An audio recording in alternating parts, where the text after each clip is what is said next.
6월 19일 창조절 셋째 주일입니다. 한가위 감사주일로 하나님께 예배드립니다. 다 함께 주님 앞에 나와 영과 진리로 예배합시다.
시편 91편의 말씀으로 함께 기도합시다. 굵은 글씨는 저와 여러분이 함께 읽습니다. 내가 주님을 너의 피난처로 삼았으니 가장 높으신 분을 너의 거처로 삼았으니 너에게는 어떤 불행도 찾아오지 않을 것이다. 너의 장막에는 어떤 재앙도 가까이 하지 못할 것이다. 그가 천사들에게 명하셔서 네가 가는 길마다 너를 지키게 하실 것이다. 너의 발이 돌부리에 부딪히지 않게 천사들이 그 손으로 너를 붙들어 줄 것이다. 그가 나를 간절히 사랑하니 내가 그를 건져주겠다. 그가 나의 이름을 알고 있으니 내가 그를 높여주겠다. 그가 나를 부를 때 내가 응답하고 그가 고난을 받을 때 내가 함께 있겠다. 내가 그를 건져주고 그를 영화롭게 하겠다. 내 구원을 그에게 보여주겠다. 아멘. 온 세상을 지으신 주님의 은혜 앞에서 저희 삶을 돌아봅니다. 세상은 이토록 아름다운데 저희의 모습은 부끄럽기만 합니다. 주님의 말씀대로 살아가지 못하는 저희 죄를 고백하오니 주여 불쌍히 여겨주시고 자비를 베풀어 주시옵소서. 주여 자비를 주여 자비를 주여 자비를 내려주소서. 주여 자비를 주여 자비를 주여 자비를 우리에게 주소서.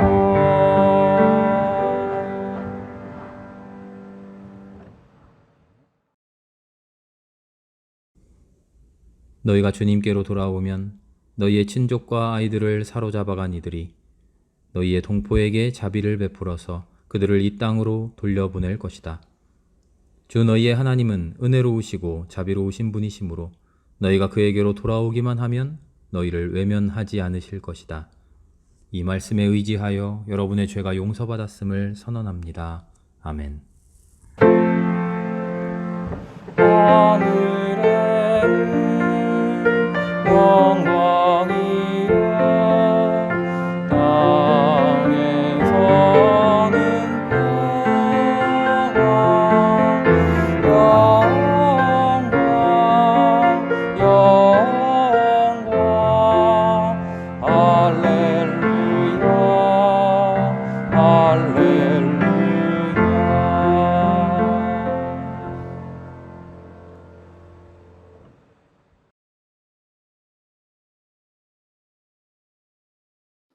사랑의 주 하나님, 오늘도 구원의 은총으로 부르시어 함께 예배드리게 하시니 참 감사를 드립니다. 코로나 상황으로 각 처소에서 예배할지라도 마음은 하나 되어 주께 영광 돌립니다. 하나님은 영이시니 신령과 진정으로 주만 바라봅니다. 한 주간의 삶을 사는 동안 주신 말씀대로 순종하지 못한 죄 고백하며 회개하오니 공일이 여기시사 용서하여 주옵소서. 절따라 새 결실을 거두게 하시고 가족이 하나 되어 사랑의 공동체를 이루게 하시니 한가위 명절을 기쁨으로 감사하게 하소서. 생명교회 성도들 가정마다 주 하나님의 위로와 평강이 넘치게 하시고 믿음으로 승리하게 하옵소서. 수능을 앞둔 준식이와 정준이, 태준이에게 담대한 믿음 더해 주셔서 선하신 뜻대로 인도해 주옵소서. 이 나라의 역사 속에 함께 하시는 주 하나님, 정의로우며 서로 도와주며 남과 북이 평화로운 통일을 이루어가게 하소서.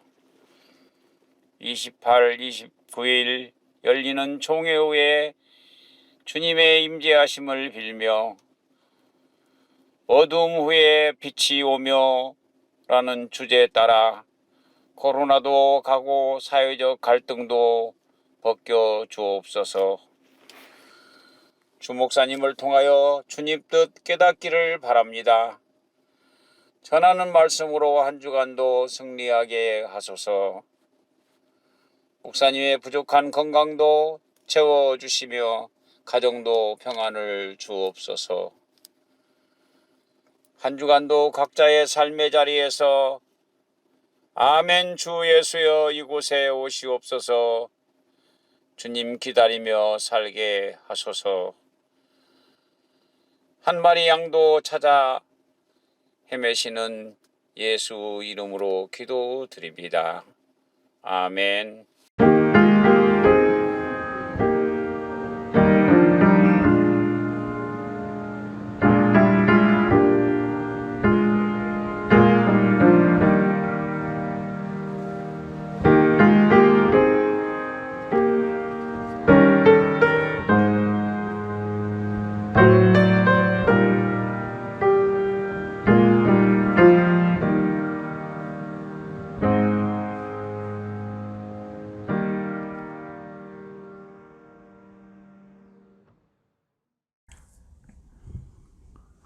오늘 말씀은 요한복음서 6장 7절에서 11절 말씀입니다. 제가 봉독합니다.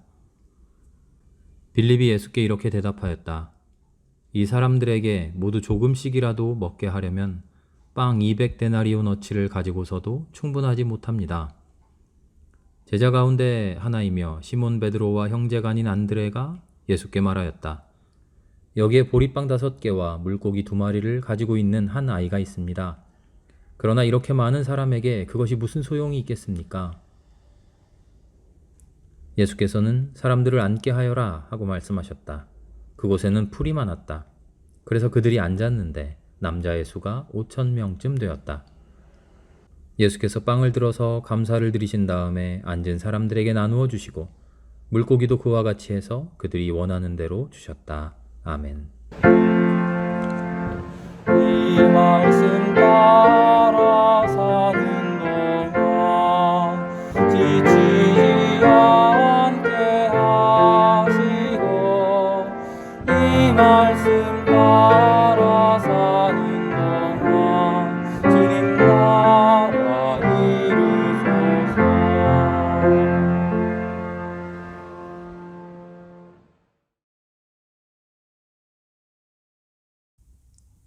할렐루야, 생명교회 여러분 반갑습니다.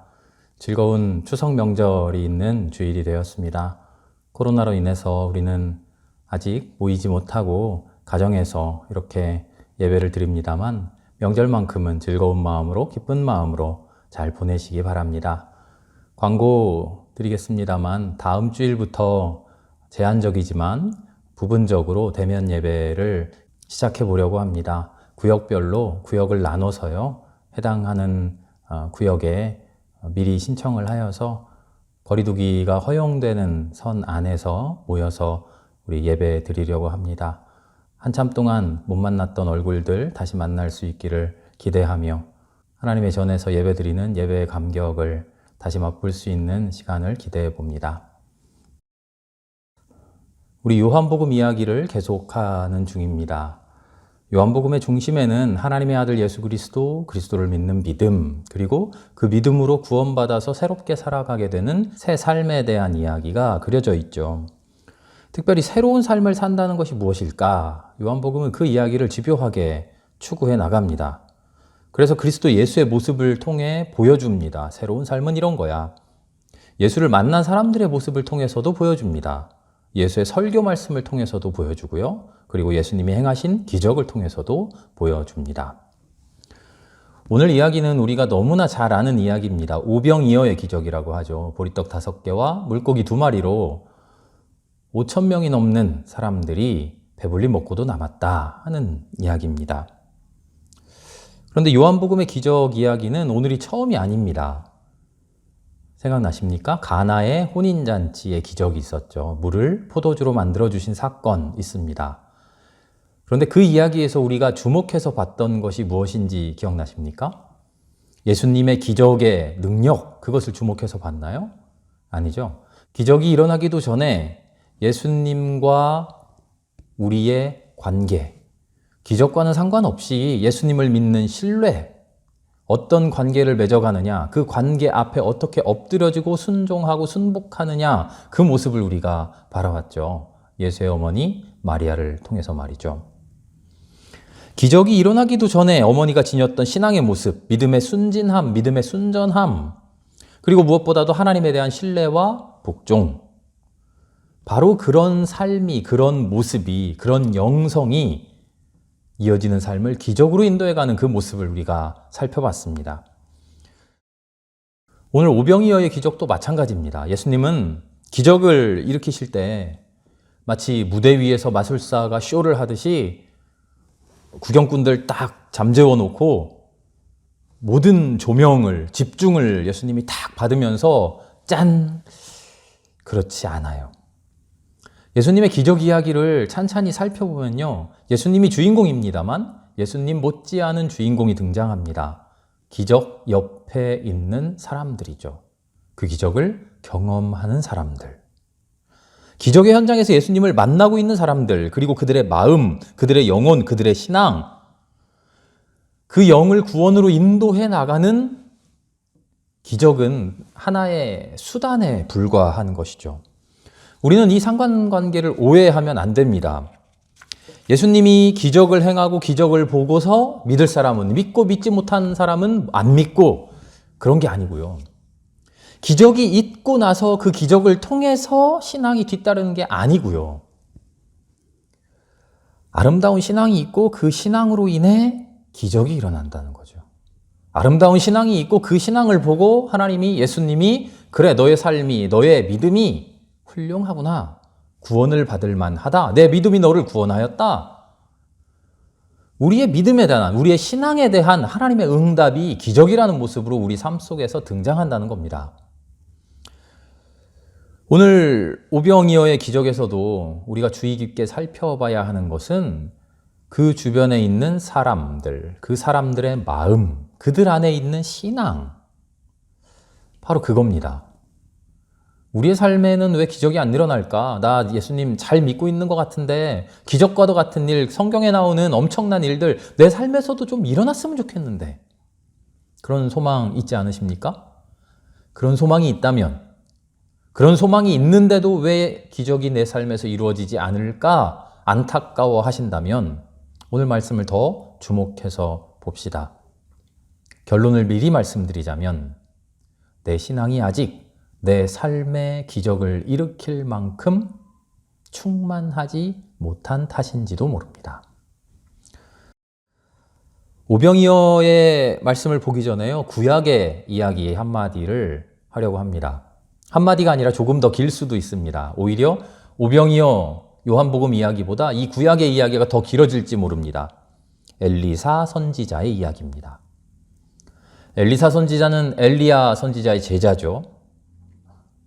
열왕기하 4장 22절에서 24절의 말씀을 제가 읽겠습니다. 어떤 사람이 바알 살리사에서 왔다. 그런데 맨 먼저 거둔 보리로 만든 보리빵 20덩이와 자루에 가득 담은 햇곡식을 하나님의 사람에게 가지고 왔다.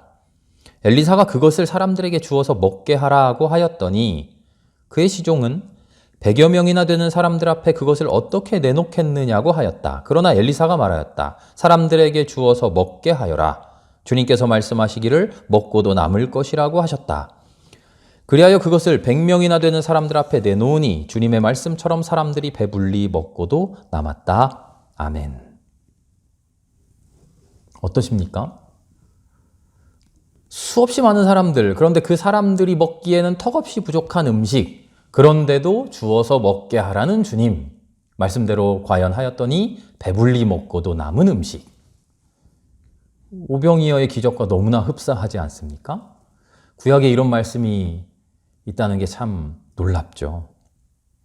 우연히도 구약에도 비슷한 내용이 있네. 야, 신기하다. 이러고 넘어갈 일일까요? 아닙니다. 성경은 하나님의 역사를 기록한 증언입니다. 하나님의 뜻, 하나님의 마음, 하나님이 우리 인간 역사를 통해, 인간 역사뿐만 아니라 온 세상 우주의 역사를 통해 하나님이 관철시키고자 하는 하나님의 뜻, 그것을 일관되게 적어놓은 것이 성경입니다.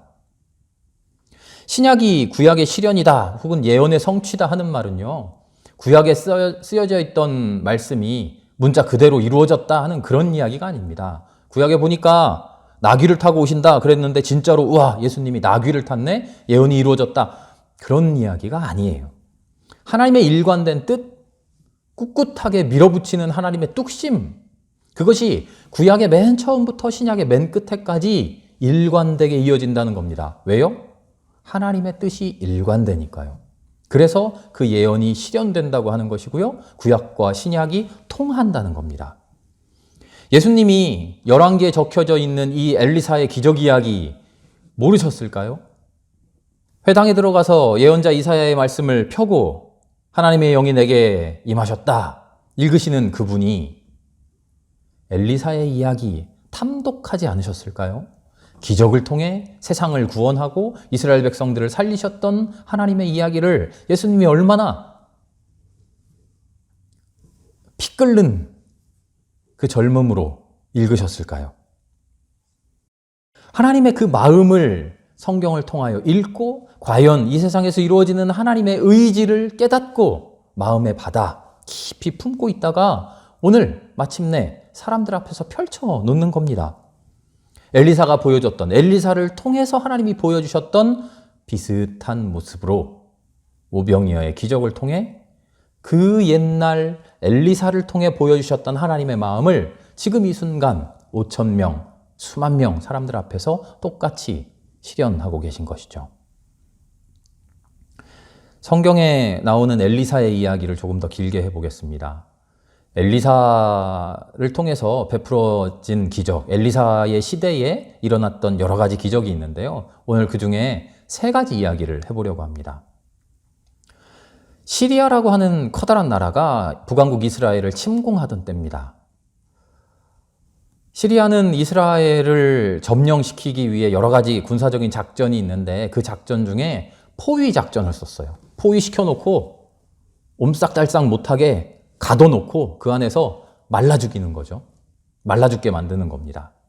2차 대전 때 독일이 러시아, 모스크바 이렇게 점령했던, 포위했던 것과 비슷한 이야기죠. 이스라엘의 수도 사마리아를 시리아가 꽁꽁 포위하고는 고립시켜버립니다. 이스라엘은 극심한 고통에 시달립니다. 가장 심한 고통이 뭐였을까요? 먹을 것 문제죠. 먹을 것이 없어서 어린아이를 잡아먹기까지 했다. 성경은 기록합니다. 두 번째 장면은요, 이 이야기도 우리가 많이 들어봤을 겁니다. 시리아의 군대 장관인 나아만이라고 하는 사람이 엘리사를 찾아옵니다. 이 사람은 극심한 피부병에 걸렸어요. 아마도 나병, 문둥병이 아닐까 그렇게 추정을 해봅니다.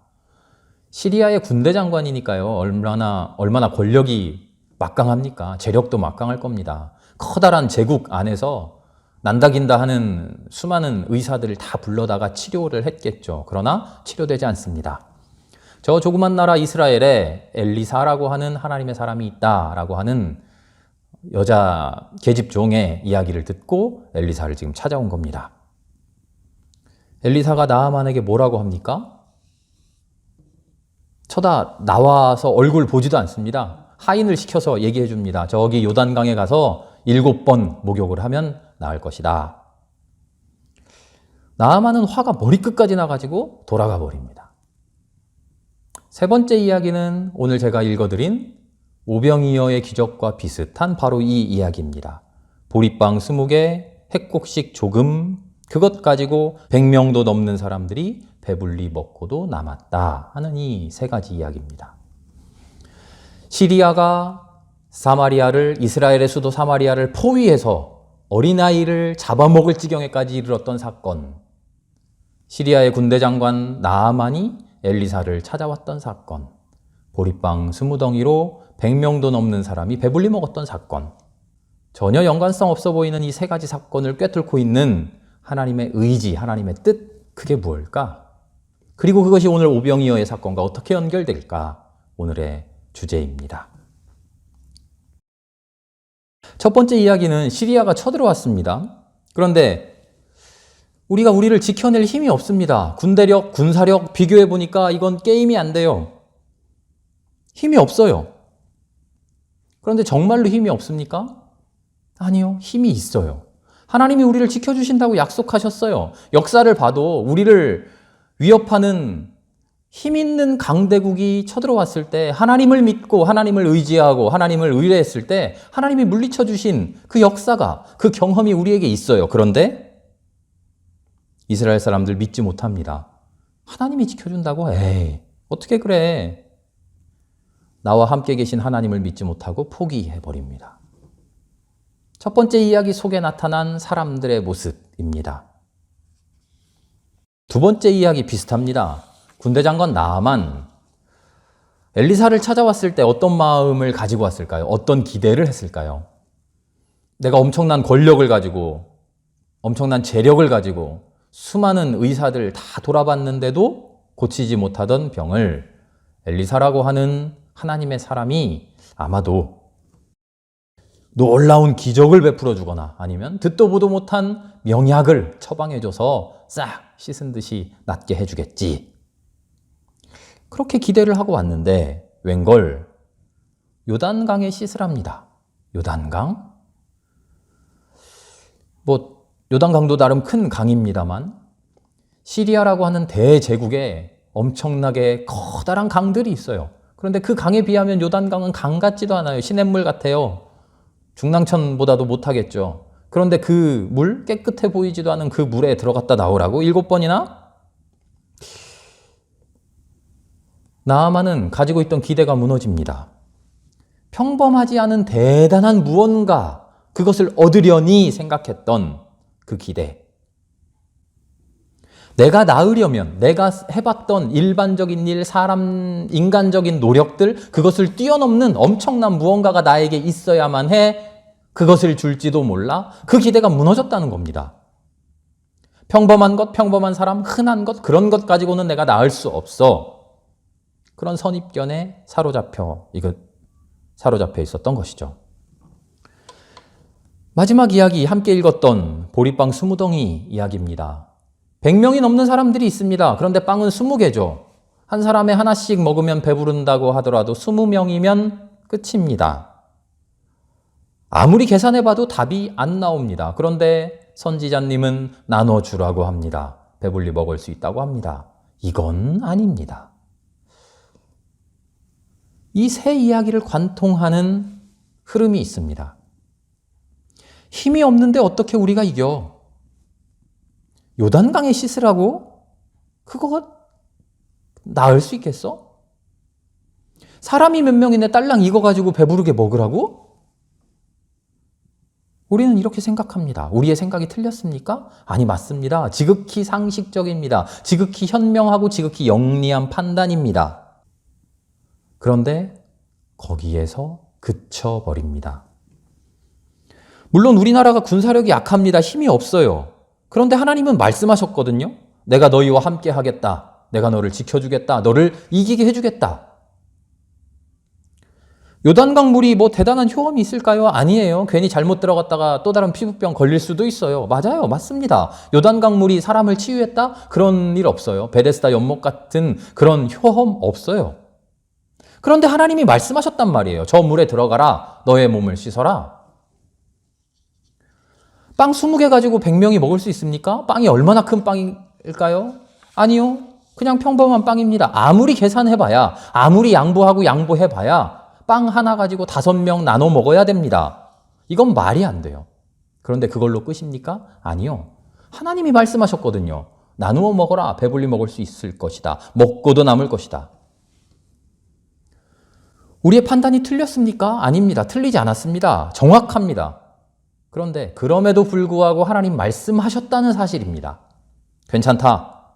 내가 돕는다. 내가 함께한다. 이루어질 것이다. 당혹스럽습니다. 당황스럽습니다. 황당하기까지 합니다. 내 판단 정확한데 나 혼자 하는 생각 아닌데 사람이면 누구나 지혜로운 사람이면 누구나 깨달을 수 있는 건데 2번, 3번 거듭 확인했는데 어떻게 해야 합니까? 하나님 왜 상식을 뛰어넘는, 아니 상식에 미치지 못하는 그런 명령을 하시는 겁니까? 바로 여기가 우리의 자리입니다. 우리는 이 자리에서 깊이 고민해야 됩니다. 나의 판단이 틀렸을 거야. 하나님이 말씀하셨는데 하고는 덮어놓고 내 생각을 무시하고 주여 믿습니다. 이래서도 안 됩니다. 반대로 나의 판단은 정확해. 나 혼자만 그렇게 생각하는 거 아니야. 수많은 사람들한테 다 물어봤어. 책도 떠들러 봤고 계산기 다 두드려 봤어. 내가 정확해. 암만 하나님 그렇게 말씀하셨어도 그건 아니야 하고 하나님의 말씀을 무시해버려야 됩니까? 어떻게 해야 되는 거죠? 우리가 해야 되는 일은 바로 이 고민의 자리, 바로 이 당황스러운 자리를 성실하게 지키는 겁니다. 더 정확하게 말하면 이 고민의 시간에 머물러 있는 겁니다. 이 고민의 시간을 빨리 해결책을 내고 황급하게 떠나는 게 아니라 이렇게 되든 저렇게 되든 양당간에 빨리 결정을 하자, 뭐라도 하자, 그게 아니라 이 시간에 머물러 있는 겁니다. 하나님을 잘 믿는다고 하는 건요, 내 생각이 어떻든 간에 하나님이 나에게 하시는 말씀을 무조건적으로 잘 따라라. 신앙의 이름으로 나의 인간적인 판단을 억눌러라. 그런 게 아닙니다. 내 생각은 하나도 없이 맹목적으로 하나님 말씀만 네네 하라는 거 아닙니다. 그건 신앙이 아닙니다. 한편으로는 그럴듯해 보이지만, 순종적으로 보이지만 그런 신앙의 모습은 우리를 올바른 삶으로 인도하지 못합니다. 그런 신앙으로 일관하다 보면 한순간 우리의 마음에 의심이 들어올 때, 한순간 우리의 마음에 회의가 찾아올 때 하나님을 버리게 됩니다. 하나님을 믿는다고 하는 건요, 인간으로서의 의견, 인간으로서의 생각, 그것을 버려버리는 게 아닙니다. 하나님이 우리에게 주신 이성, 지성, 지혜, 명철함 10분 발휘해야 됩니다. 그래서 나의 생각을 만들어 놓아야 됩니다. 그리고 그 생각 가지고 하나님 앞에 나와야 됩니다. 하나님이 이렇게 말씀하셨는데 하나님이 나에게 주신 이성 가지고, 하나님이 나에게 주신 지혜 가지고, 하나님 우리 인간에게 허락하신 지혜로움 가지고 생각해 봤더니 이런 대답이 나왔습니다. 그런데 하나님이 이런 말씀 하시네요. 어떻게 해야 됩니까? 이거 버려버려야 됩니까? 아니요. 이걸 들고 나오는 겁니다. 하나님, 제가 가진 것 이거에 답니다. 하나님, 제가 내놓을 수 있는 것 이겁니다. 그런데 하나님이 이것 주시네요. 어떻게 해야 됩니까? 그 고민에 깊이 들어가 있는 겁니다. 이 고민의 시간을 그냥 뛰어넘어가 버리면 안 됩니다. 이 고민을 쉽게 통과해 버리면 안 됩니다. 곧바로 기적으로 넘어가서 예수님이, 하나님이 5천 명이 넘는 사람을, 2만 명이 넘는 사람을 배불리 먹게 하셨대. 12광줄이나 남았대. 야, 우리 예수님 최고야. 마냥 박수만 치고 있으면 안 됩니다. 그래서는 우리가 변하지 않습니다. 그래서는 오병이어의 기적 뒤에 예수님 분명히 말씀하셔요.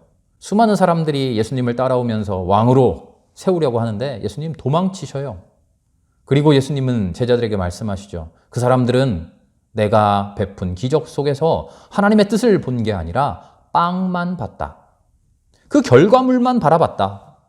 고민의 시간에서 우리의 현실과 우리의 고민과 우리의 지혜의 결과물과 하나님이 베풀어 주신 것이 충돌할 때 이것을 어떻게 해결할까? 이것을 어떻게 융화시켜 가야 될까? 그 고민을 전혀 하지 않고 싹 치워버리고 하나님이 빵 주시니 좋네. 야, 이걸로 배불리 먹을 수 있네. 마땅히 우리가 고민해야 될 이 치열한 고민의 순간을 휙 뛰어넘어 버린다는 겁니다. 그러지 말자는 거죠. 맨 처음 말씀을 시작할 때 제가 예수님만 주인공이 아니라 기적의 사건에, 기적의 옆에 그 기적을 바라보고 있는 주변의 사람들, 그들의 마음, 그들의 변화된 삶, 그것이 주인공이라고 말씀드렸죠. 이 사람들이 어떻게 반응하느냐, 그것을 보아야 됩니다. 성경은 예수님이 빌립을 시험하여 보셨다 이렇게 말합니다. 마테마가 누가와 다르게 빌립에 대한 이야기가 나오죠. 그리고 또 특이한 등장인물이 나옵니다. 어린아이죠. 떡과 물고기를 들고 나오는 어린아이가 등장합니다. 이들은 예수님의 기적의 들러리가 아닙니다. 바로 이 빌립, 바로 이 어린이, 이들은 기적을 마주하고 서 있는 사람, 바로 우리를 상징합니다. 하나님께서 기적을 준비하고 계십니다. 하나님이 우리의 삶을 확 바꾸어 놓을 하나님의 엄청난 구원을 준비하고 계십니다. 그런데 고작 나는 내 병사의 수를 세고 있어요. 우리의 기병이, 우리의 전차가 얼마나 되냐, 우리가 대포가 있냐, 핵무기가 있느냐 없느냐, 우리가 병사가 몇 만이냐 몇십만이냐 그거를 셈하고 있다는 거예요. 보리빵 수나 세고 있어요. 요단강 물의 성분이 어떻고 저 안에 뭐 미네랄이 어떻고 그러고 있다는 거예요. 그 생각에서 뛰쳐나오라는 거죠. 그러나 그 생각을 버려버리고 뛰쳐나오는 게 아니라 그 생각을 온전히 가지고 하나님 앞에 내려놓는 겁니다. 하나님, 5천 명이 넘는 사람들, 이 수많은 사람들 하나님께서 먹이시겠다고 하셨는데, 너희가 가진 것으로 주어라 하셨는데, 우리가 아무리 짜내고 짜내봐야 오병이어 이거밖에 없습니다. 어떻게 해야 됩니까?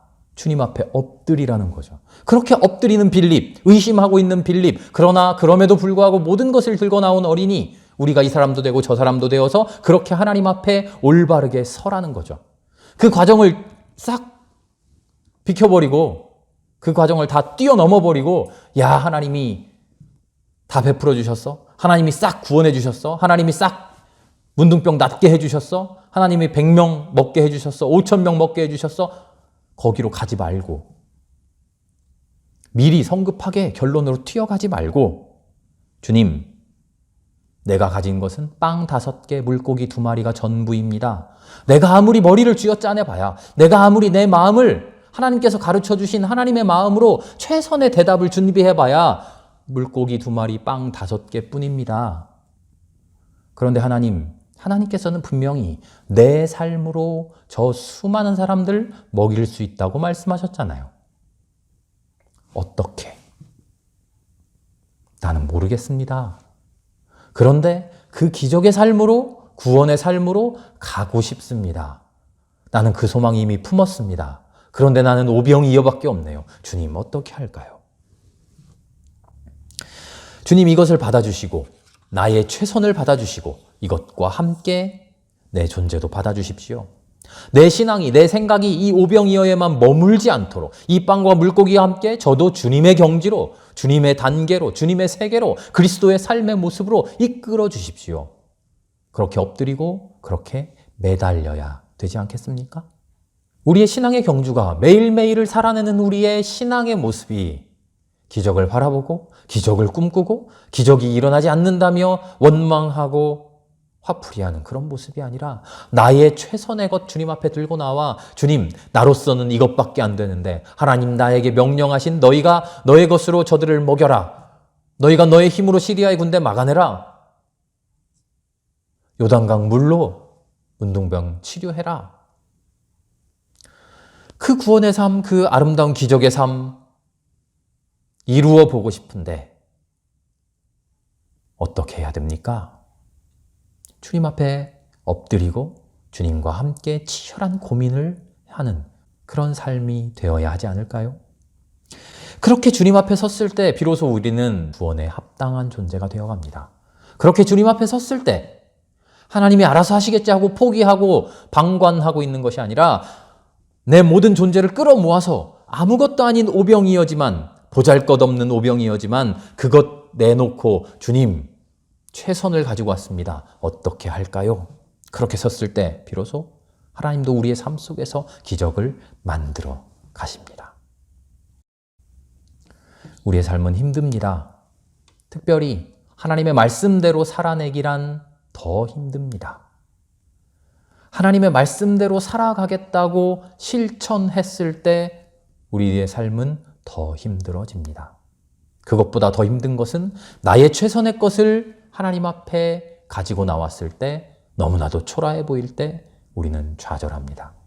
그러나 그 마음 버리지 않고 그 마음 가지고 부끄러운 마음 가지고 주님 앞에 엎드려 있을 때 바로 그때 하나님께서 우리의 삶을 들어서 기적으로 인도해 주실 줄 믿습니다. 그 삶이 이 세상에 넘치고 넘쳐나서 과연 하나님의 나라가 온 세상에 이루어지길 소망합니다. 함께 기도합시다. 하나님 앞에 원망하며 살아가던 우리의 삶을 돌아봅니다. 나에게는 군대가 이것밖에 없는데, 나에게는 빵이, 물고기가, 떡이 이것밖에 없는데 어떻게 해야 할까?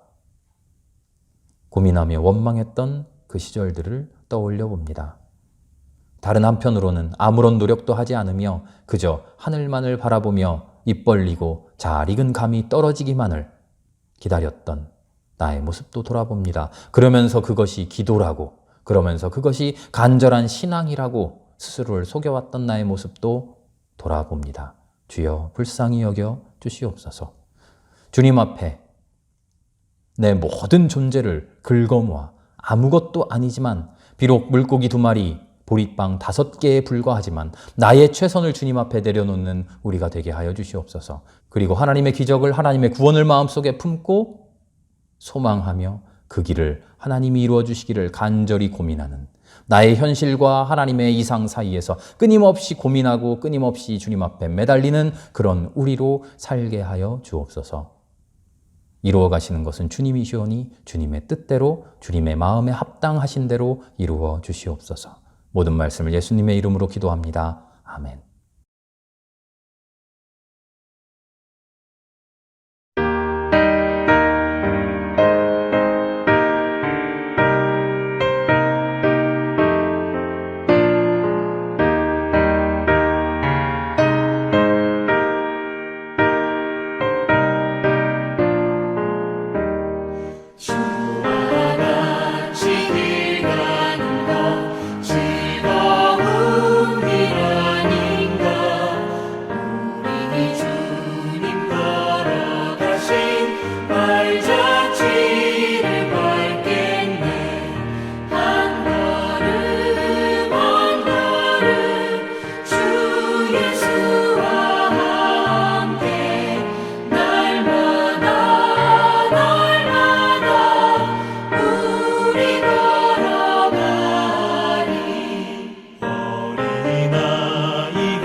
하나님 감사합니다. 오늘도 귀한 주일을 우리에게 허락해 주셔서 주님 앞에 기도할 수 있도록 예배할 수 있도록 하시니 감사합니다. 이 감사한 마음을 모두 모아 주님께 봉헌합니다. 특별히 이번 주는 추석을 허락해 주시고 이 명절을 통하여 하나님의 귀한 은혜를 더욱더 깊이 느끼게 하시니 감사합니다. 이 시간 그 모든 감사한 마음을 가지고 주님 앞에 봉헌합니다. 주여, 우리가 주님께 드리는 것이 보잘것없고 작은 것이지만 하나님을 사랑하는 우리의 마음을 기뻐 받아 주시옵소서. 하나님께서 기쁘게 아름답게 사용하여 주셔서 아름다운 하나님 나라를 이루어가는 귀한 미랄이 되게 하옵소서. 모든 말씀을 예수님의 이름으로 기도합니다. 아멘. 교회에서 알려드립니다. 창조절을 보내는 중입니다. 특별히 이번 주일 추석 명절을 맞아서 가족들과 함께 즐거운 시간이 될 수 있기를 바랍니다. 코로나로 인해서 많은 일가 친척들이 함께 모이기는 어렵습니다만 하나님께서 베풀어 주신 귀한 은혜를 기쁨으로 함께 누리는 시간 되기를 바랍니다. 명절 가정예배 순서지 보내드렸습니다. 유튜브에도 명절 예배 영상을 올려놓겠습니다. 영상과 함께 예배 드리시기 바랍니다. 9월 셋째 주는 총회에서 정한 남신도회 주일입니다.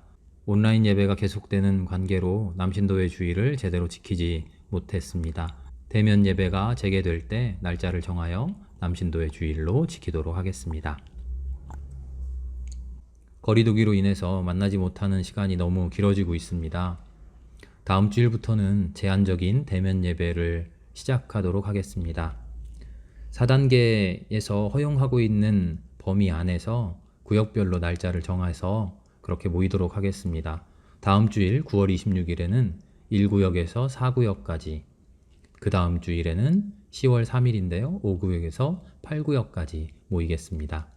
모두 다 나오시지는 못하시니까요. 나오실 수 있는 분들은 미리 저에게 카톡이나 문자나 전화 주시면 인원 확인을 하여서 인원이 초과되지 않도록 그렇게 하겠습니다. 오랫동안 만나지 못했던 반가운 얼굴들 만나 뵙기를 소망합니다. 코로나19 특별구제헌금을 하는 중입니다.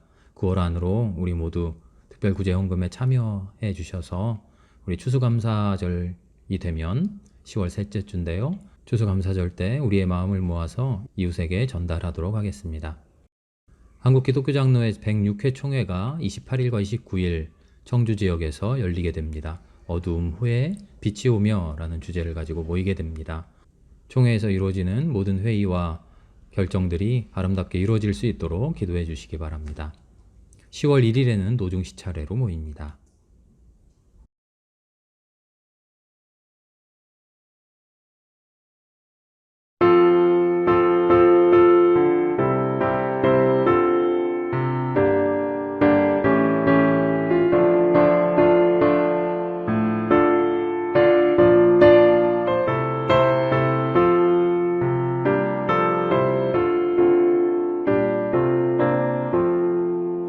꽃이 피는 봄날에만 주의 사랑 있음인가, 열매 맺는 가을에만 주의 은혜 있음인가, 땀을 쏟는 여름에도 주의 사랑 여전하며 추운 겨울 줄일 때도 주의 위로 변함없네. 솔로몬의 부귀보다 욥의 고난 더 귀하고, 솔로몬의 지혜보다 욥의 인내 아름답다. 이 세상의 부귀 영화 마귀 유혹 손짓하나 고생 중에 인내하면 최후 승리 이루리라.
영생으로 따르리라.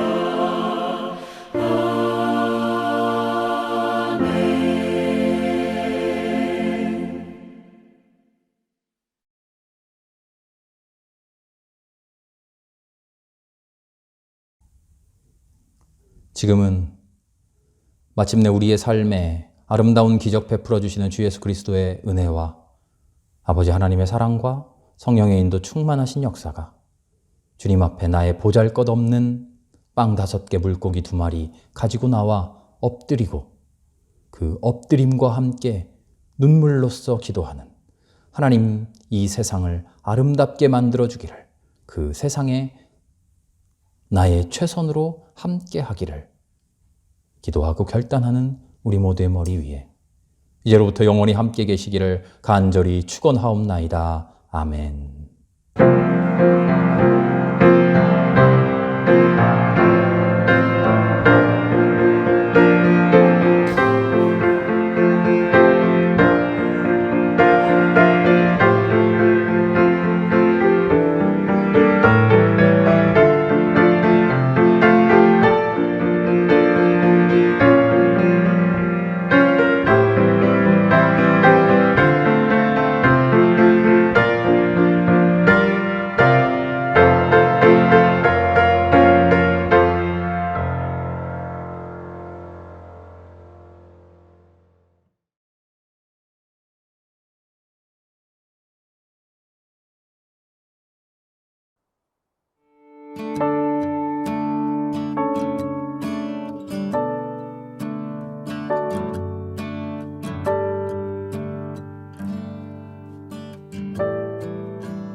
참 아름다운 곳이라 주님의 세계는 정말로 내가 나갔고 솔직할 수 있는 곳, 조금이라도 내 의라 말할 수 없는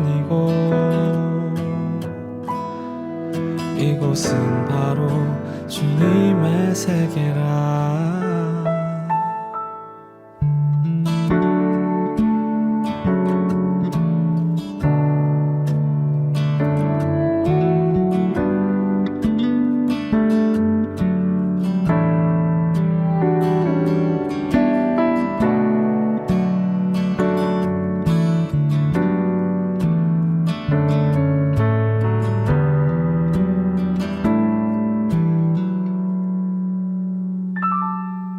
세상은 항상 말하네 그 길이 아니라고.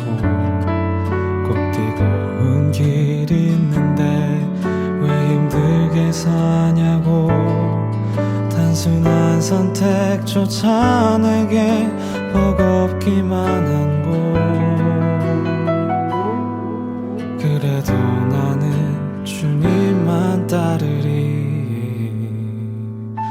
참 아름다워라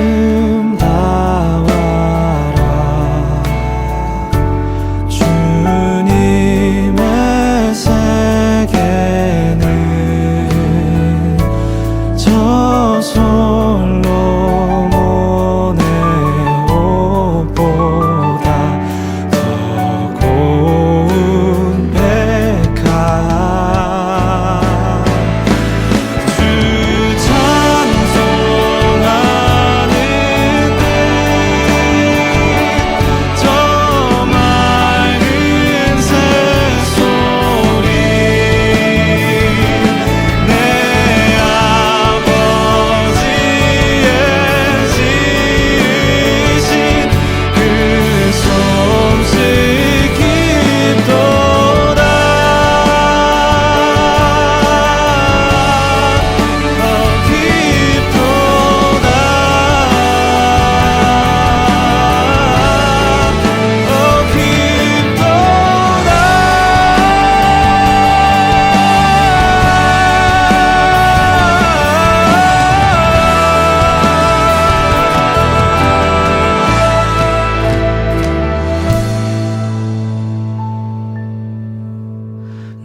사람들의 방향과는 조금 다르다 해도 내가 가는 길이 주가 가르쳐준 길이니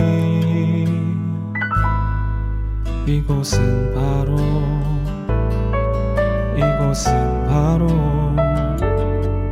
이곳은 바로 주님의 세계라.